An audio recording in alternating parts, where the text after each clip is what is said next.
腦電波通常被分為5個種類：Delta 波、Theta 波、Alpha 波、Beta 波同埋 Gamma 波。呢啲腦電波唔單止反映咗我哋嘅心理狀態，仲影響住我哋嘅情緒同埋認知能力。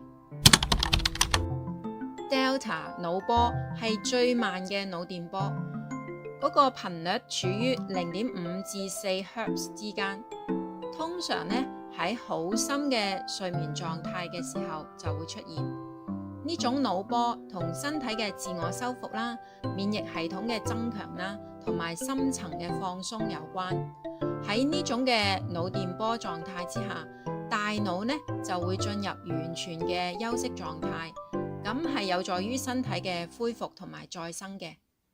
Theta 腦波通常呢就喺淺睡眠、冥想同埋深度放鬆嘅時候出現，頻率咧就處於4至8個 Hz 之間。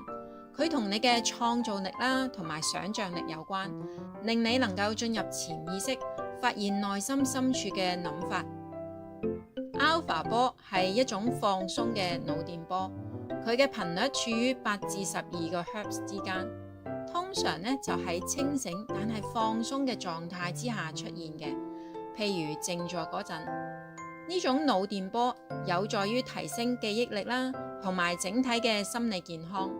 喺呢種嘅狀態之下，人呢就會覺得好平靜，並且能夠更好咁樣處理情緒同埋壓力。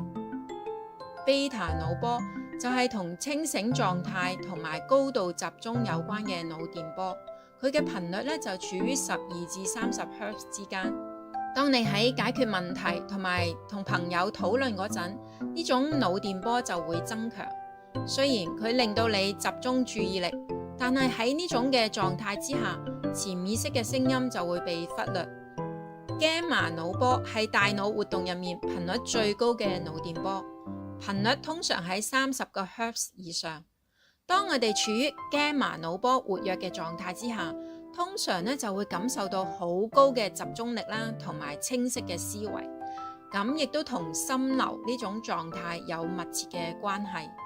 喺進入心流狀態嗰陣，Gamma 腦波嘅活躍程度就會顯著上升。呢個時候，大腦呢就會處於一種高效運作嘅狀態，能夠好快速咁樣去處理大量嘅信息啦，並且整合嚟自唔同領域嘅知識。